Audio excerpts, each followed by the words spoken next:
Hello, and welcome back to Hope Is Kindled, where stories, philosophy, history, and the human heart come together to remind us that hope is not a fantasy. Tonight's episode is about something deeply personal and deeply human. It's about what happens after we realize we were wrong. It's about what comes next when we look back at our own behavior and say, I pushed too hard. I demanded too much. I let my fear turn into control. I hurt people while trying to make something good. Tonight's story is not about punishment. It is about accountability without annihilation. It is about learning how to live again. And tonight, we turn to Silas Marner. This is a book about how people become closed, rigid, suspicious, and alone, not because they are evil, but because they are wounded and afraid. And then it asks a harder question than most redemption stories dare to ask. What if redemption doesn't come through apology alone, but through learning how to live differently? Silas is not redeemed by words. He is redeemed by practice. He is redeemed by living, choosing, learning, returning. And that's why this story matters. It's a story about alienation. George Eliot describes the weavers as alien, pale, and smaller than the other characters. They are almost described like hunchbacks, and like horses, creatures of burden with the sack always on their backs. And if this episode is about what happens after harm, after we realize we were wrong, then we need to start where Eliot starts, with what happens when a life is dislodged. Because sometimes the worst thing that happens to a person isn't that they become wicked. It's that they become unmoored. And before Eliot even introduces Silas, she shows us how that unmooring works, how meaning begins to collapse when the world that once held you disappears. And that's why Eliot doesn't begin with what Silas does. She begins with what happens to a person when the world that once held them falls away. I think it is important for a moment to acknowledge that George Eliot was not a man. She was Mary Ann Evans, born in 1819 in Warwickshire, England. She adopted the pen name George Eliot in a literary world that did not take women novelists seriously unless they wrote sentimental romance. She wanted to be read not as a lady novelist, but as an intellectual equal, and so she took a man's name. It was survival in a world structured against her voice. Mary Ann Evans was one of the most intellectually formidable minds of the Victorian era. She translated German theological works. She edited a major literary journal. She engaged deeply with philosophy, religion, science, and social reform. She also lived in a socially unconventional partnership with George Henry Lewes, a married man who could not divorce his wife, and for that relationship she was caned, ostracized by much of polite society. So when we read Silas Marner, we are not reading a gentle domestic fairy tale. We are reading a woman who knew exile, who knew moral scrutiny, who knew what it meant to be judged, who knew what it meant to start again outside the bounds of social approval. Eliot begins broadly, almost philosophically, by noting that even educated, reflective people can lose their grip on meaning when they are violently caught. She describes how exile can loosen habitual views of life, faith in the invisible, and even the sense that one's past joys and sorrows were real. This is a profound claim. Identity itself depends on continuity. When symbols vanish, when no one around you knows your story, the past can start to feel unreal, like a dream. This is not nostalgia. It is existential dislocation. Eliot is describing how meaning begins to erode when memory no longer has a shared human context to hold it in place. She then introduces the idea of a Lethean influence of exile, a reference to the river Lethe, which causes forgetfulness in Greek mythology. Exile, she suggests, can function like a slow erasure. People sometimes seek this forgetting, because remembering hurts. But the cost is steep. The present becomes just as unreal as the past, because it connects to nothing. Life turns dreamlike in the worst sense, unmoored, uninhabited. This sets the psychological stage from the start. Eliot then narrows the lens sharply. If this happens to complex, educated minds, imagine the effect on a simple weaver like Silas Marner. This is not condescension. It is precision. Silas does not possess abstract frameworks that can travel with him. His inner life is symbol-dependent. His faith, identity, and sense of moral order are inseparable from specific places, sounds, rituals, and people. When those vanish, nothing remains to translate belief into a new setting. Eliot makes clear that Silas is not merely homesick. He is theologically and psychologically displaced. The contrast between Lantern-Yard and Ravelot is not just geographical, it is existential. Lantern-Yard is elevated, open, visible within sight of the widespread hillsides. Ravelot is low, wooded, enclosed, hedged in. Silas feels hidden even from the heavens. That phrase is devastating.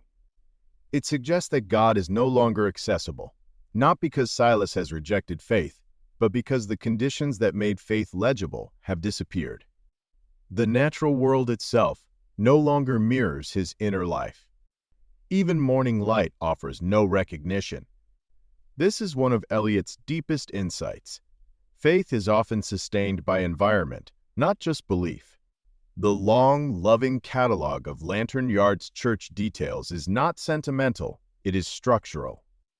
Eliot shows us that Silas's faith lived in whitewashed walls, familiar pews, known voices, predictable rhythms, repeated phrases, pauses in hymns, the minister's costs, habitual gestures.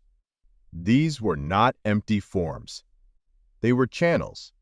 Eliot explicitly says, "These things had been the channel of divine influences to Marner." For Silas, Christianity was not abstract doctrine. It was embodied repetition. God's kingdom existed in pattern, not proposition. When these patterns vanish, faith doesn't get challenged. It simply loses its language. The key line is this: There was nothing here that seemed to have any relation with that life centering in Lantern-Yard. Nothing connects. That is the psychological death sentence. Silas does not lose faith because it was false. He loses it because it was untranslatable. His soul had been nourished by a specific ecosystem of meaning. Remove that ecosystem, and the soul starves. This is why Silas is described as insect-like. This is why gold replaces prayer. This is why repetition replaces ritual. This is why he survives without living.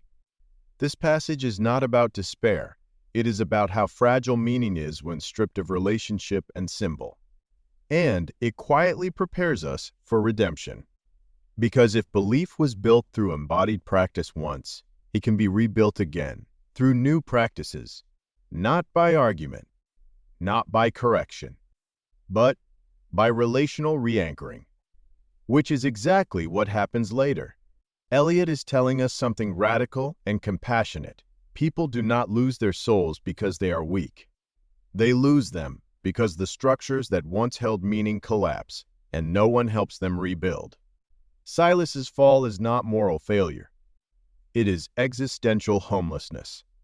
And the hope of the novel, and perhaps even in our own lives, is that life, relationship, and care can build a new home for the soul, slowly, imperfectly, truly. That is why this passage matters. It explains how someone disappears, and, therefore, how someone might return. At this point in the story, it would be easy to stay focused on isolation alone, on exile, loss, and the ways people withdraw after being hurt. But George Eliot doesn't let us stop there, because isolation is only half the danger. The other half is what happens inside us when we know we are living out of alignment with what we believe is right, and we choose not to face it.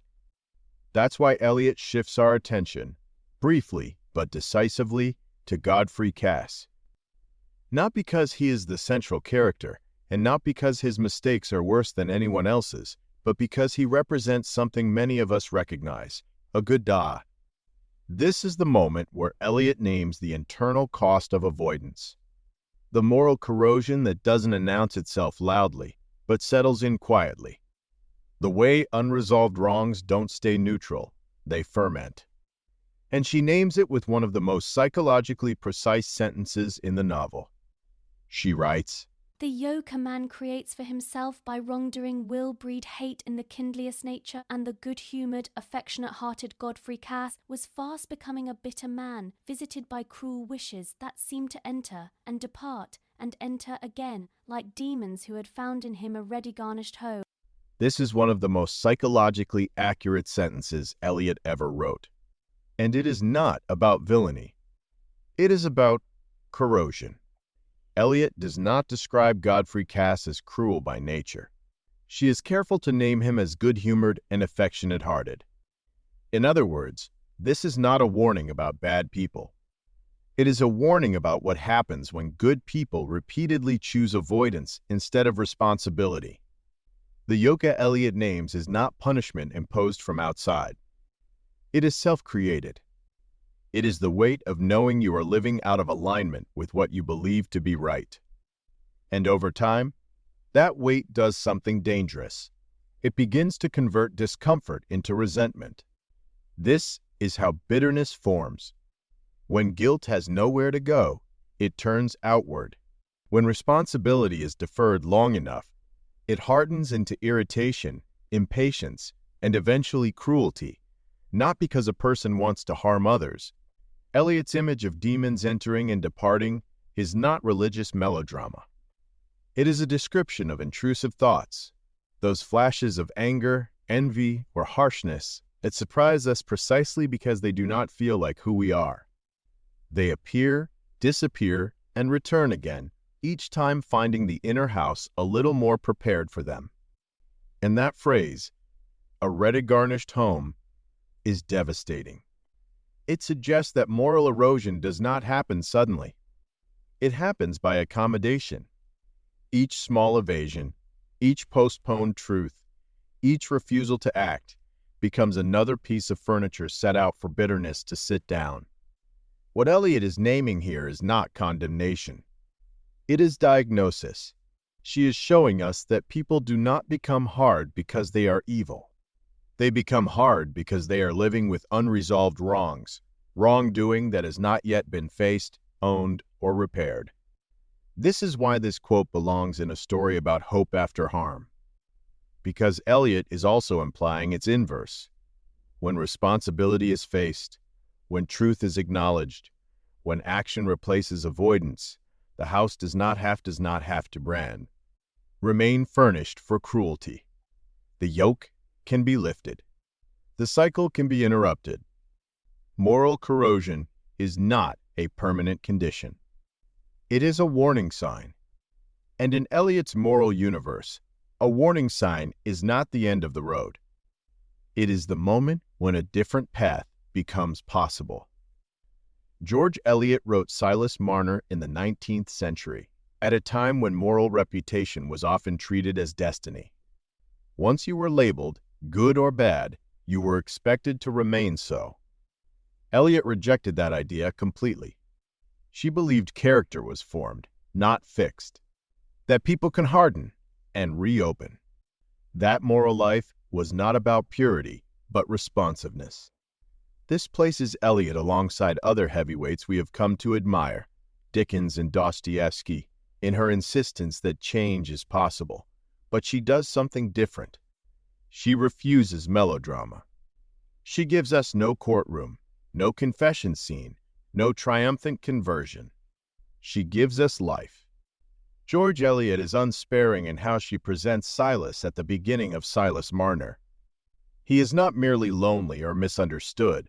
He is severely diminished, almost dehumanized by the life he has constructed after betrayal. I can't help but think of Gregor Samsa in our very first episode of this podcast. When Silas arrives in Ravelot, he has already withdrawn from one community after being falsely accused and cast down. That original injustice does not harden him into anger or vengeance, it hollows him out. He does not argue his case, seek new bonds, or attempt to rebuild trust. Instead, he retreats inward, choosing isolation as a form of safety. This retreat is so complete that Eliot frames him less as a man among men and more as a creature operating on instinct. Silas's daily existence is defined by mechanical repetition. He weaves for hours, eats little, sleeps irregularly, and repeats the cycle endlessly. Eliot emphasizes how narrowly his attention is focused. He lives almost entirely within the four walls of his cottage and the rhythm of his loom. His labor is not creative or expressive, it is compulsive. The weaving does not connect him to others or to meaning, it anesthetizes him. In this sense, work becomes a substitute for life itself. There is no curiosity, no pleasure, no anticipation of tomorrow. Time does not unfold for Silas, it simply accumulates. This is why Eliot repeatedly uses imagery that likens Silas to a spinning insect. Insects function, but they do not reflect. They repeat behaviors without conscious engagement. Silas's movements are described as automatic, his posture bent, his attention narrowed to immediate tasks. He hoards gold not as wealth, but as a kind of instinctual security, counting it nightly with the same ritualistic intensity as an animal checking its nest. The gold glints in the dark like something primal and hypnotic. It replaces human connection because it cannot betray him. Eliot's language strips away romance here. Silas is not a misunderstood genius or a noble recluse. He is a man who has reduced himself to survival behaviors. Socially, Silas is almost non-functional. He speaks rarely, avoids gatherings, and inspires suspicion rather than affection.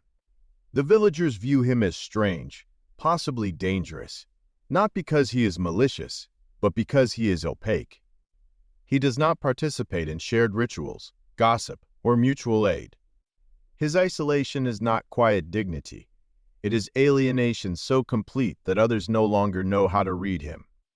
Eliot underscores this by showing how easily rumors attach to him. When a person removes themselves from community, meaning rushes in to fill the void, often inaccurately and cruelly. Psychologically, this insect-like existence is the result of trauma left unprocessed. Silas has learned the wrong lesson from his past. Not simply that betrayal exists, but that relationship itself is unsafe. Rather than risk disappointment again, he amputates the part of himself that needs others. Eliot is clear that this is not moral failure in the sense of wickedness, but it is a failure of life. Silas's early condition represents what happens when a human being mistakes self-protection for self-preservation.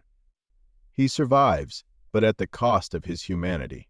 His withdrawal protects him from further hurt, but it also leaves him hollow. This is why the novel's later transformation is so powerful. Eliot does not redeem a villain. She reanimates someone who has nearly ceased to be human. When that gold is stolen by Dunsey, Silas loses the false security he built around himself. He goes into a delirium, and justifiably so. And then something unexpected happens. A child, Eppie, wanders into his life. Instead of retreating again, Silas chooses responsibility. He raises her, not as an act of redemption theater, but as daily care. Through that choice, Silas slowly re-enters relationship with Eppie, with his neighbors, and with himself. He never erases his past wounds, but he refuses to let them define his future. The story does not end with triumph or vindication. It ends with belonging, earned quietly through attention, patience, and love practiced over time. And it's here, at the moment where loss makes room for responsibility, that the story turns. Eppie is not something Silas earns. She is not something he deserves. She is not something he chooses in advance. She appears suddenly, unexpectedly, and without asking permission. And most importantly, she cannot be managed the way Silas has learned to manage his pain. She cannot be hoarded. She cannot be counted. She cannot be controlled. She requires responsiveness, not routine. Eliot makes this contrast unmistakably clear by setting Epi against the object Silas has used to replace human connection. His gold. Gold is static. Epi is alive. Gold is countable. Epi is unpredictable. Gold is controlled. Epi is relational. Gold is silent. Epi is demanding. Gold asks nothing of Silas except repetition. Epi asks everything: attention, patience, presence, care. And this is where Eliot's moral psychology becomes unmistakable. Silas does not decide to redeem himself. He does not wake up one morning resolved to become good again. He is drawn back into life through care. This is one of the most radical claims in the novel. We are not restored by self-correction, but by being needed. Responsibility pulls Silas outward where willpower never could. Care reopens what fear closed. Love does not arrive as a feeling, it arrives as a demand that reshapes daily life. Epi interrupts Silas's control long enough for relationship to take root again. And that interruption, unwanted, inconvenient, unearned, is the beginning of redemption. Eliot shows this transformation in small bodily and social details, not speeches. Most importantly, his attention shifts outward. That is the core change. Life returns when attention returns to relationship. Psychologically, this mirrors what modern theory calls re-engagement, attachment repair, meaning through responsibility. But Eliot understood it long before psychology named it. Silas does not become socially polished, emotionally eloquent, publicly vindicated. Some villagers still misunderstand him. His past is not erased. His wounds do not vanish. But he is alive because his days contain response, not repetition. His future includes uncertainty without terror. His identity is no longer frozen at the moment of betrayal. Eliot's genius is insisting that this is enough. Silas does not reclaim his life by proving he was right, explaining himself, demanding recognition, correcting the record. He reclaims it by living differently. Silas's redemption is not loud. It is not performative. It is not vindictive. It is quiet repair, showing up, caring well, allowing the world back in. To be alive again, in Eliot's sense, is not to be celebrated. It is to be available. Eliot never excuses Silas's withdrawal, but she also never destroys him for it. Silas's isolation impoverishes his soul and the village around him. He becomes smaller, narrower, harder. But Eliot does not say, "You are irredeemable."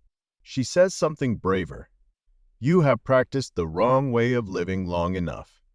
Now practice something else." Accountability here is not shame. It is recognition. Silas must recognize that his fear has turned into harm, not dramatic harm, but relational harm. He must accept that isolation has consequences. And then, only then, does change become possible. Throughout Hope Is Kindled, we've returned again and again to a familiar pattern. Not perfection, not innocence, but return. In the Odyssey, endurance ultimately leads back to relationship. Odysseus does not conquer his way home. He survives long enough to remember who he is meant to be. In Frankenstein, tragedy is born from the refusal to take responsibility. Victor creates, then abandons. Silas Marner does the opposite. He stays. In A Wrinkle in Time, we learn that love is not a feeling, but an action. And Silas practices that truth daily, imperfectly, persistently. In Always Coming Home, Continuity matters more than conquest. Silas rebuilds not through triumph, but through tending. In night, hope survives through witness. Silas does not look away from who he has been. He witnesses himself honestly and chooses differently. But Silas Marner is unique among these works in one crucial way. It insists that quiet repair counts, not grand gestures, not public absolution, not dramatic redemption scenes, but sustained, ordinary goodness. Silas's redemption does not arrive all at once. It unfolds through small, repeated choices, choosing care over control, presence over withdrawal, patience over fear. He does not become a hero. He becomes reliable. He becomes gentle. He becomes someone a child can trust. And that is the arc. Silas begins as a man wounded into hardness, clinging to certainty and control. He acknowledges the harm that hardness has done to himself and to others. And then, crucially, he does not freeze there. He does not punish himself forever. He moves forward differently. This is redemption not as erasure of the past, but as transformation of practice. That is the hope this book offers, and the hope this episode holds on to. Because it tells us that redemption does not require us to undo what cannot be undone. It asks something harder and more honest, that we live differently now, that we let what we regret teach us how to care better, that we replace the need to be right with the willingness to be present.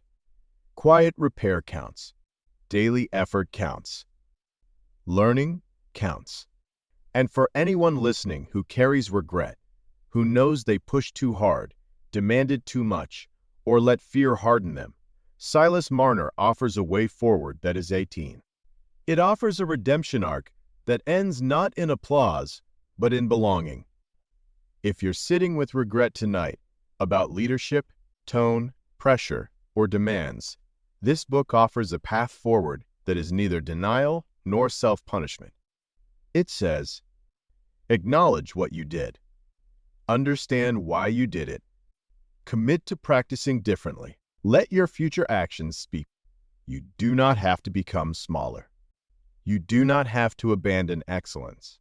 You do not have to erase your past. You have to re-enter relationship. That is redemption. This is where Silas Marner stops being a book I admire and becomes a story I recognize. Because Silas's redemption is not dramatic. There is no single moment where everything is forgiven, no speech that makes the past disappear. I can say from my own personal experiences that there is only the quieter, harder work of acknowledging who I was, understanding how I became that person in my own. Like Silas, I can see how hurt turned into withdrawal, how disappointment sharpened into pressure, how fear of being abandoned made me grip too tightly. I can see moments where I demanded too much, expected too much, and let my intensity outweigh my care. I regret those moments. I regret the ways my behavior caused harm. I also acknowledge, honestly, that I was deeply hurt by how some people walked away, dismissed generosity, or treated belief as weakness. Like Silas, I chose to believe that the lesson is not care less. It is care with boundaries. The lesson is not expect nothing. It is expect clearly and accept honestly. By the end of the novel, Silas accepts happiness without self-punishment. He allows himself to be loved, by Epi, by the village, without constantly questioning whether he deserves it. That is one of the hardest relational skills there is. Why this matters for you, and why you asked. When you asked, what do you mean Silas lives in relationship? I think you were really asking, what does life look like when I stop bracing myself? The answer is not. Caring less, demanding nothing, or withdrawing to avoid pain. It's this. Caring with consent, expecting mutual responsibility. Staying present without controlling outcomes. Silas doesn't become passive. He becomes available. That's the redemption arc. Not isolation, not dominance, but connection practiced daily. Hope, in practice, looks exactly like this. Not isolation, not dominance, but connection practiced daily, even when it feels ordinary, inconvenient.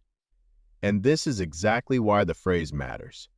Silas lives in relationship because he lets his life be shaped by others again, without surrendering himself. That's not weakness. That's healing. Before we close, I want to speak plainly and personally. I've been living with this reckoning for a long time, longer than I care to admit. Nearly half a lifetime of carrying regret, disappointment, and the quiet question of whether I became someone I never meant to be. I made mistakes. I pushed too hard at times. I regret the anger and have learned from it. I also gave deeply, believed fiercely, and built with love. I am keeping the lessons and leaving the wounds behind. But this is where the story turns. Because regret does not have to be a life sentence, and pain does not get to decide the future. I am done carrying what no longer serves me. I invite you to do the same. I am closing the door on situations, patterns, and expectations that brought me sadness, disappointment, and quiet self-erasure. Not with bitterness, not with revenge, but with clarity. Work that matters without consuming the soul. George Eliot ends Silas Marner not with triumph, but with belonging. Silas is not celebrated. He is not absolved by applause. He is simply alive again. And that, perhaps, is the deepest hope literature can offer. That even after harm, even after withdrawal, even after becoming someone you no longer recognize, you can still learn how to live well. Not perfectly, but honestly, and with care. Care that does not require self-abandonment. And if there is hope in this story, real hope, it lives here.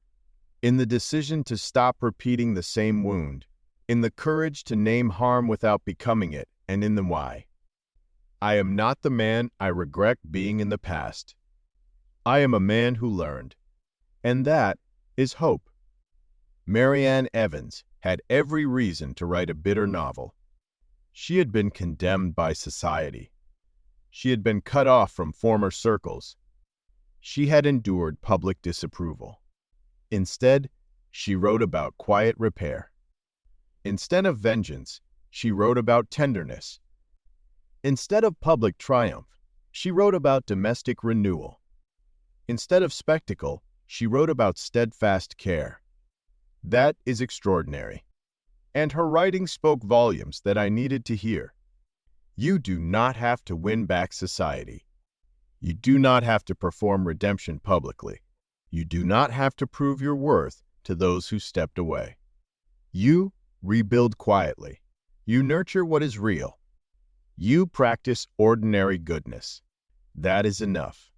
Good journey.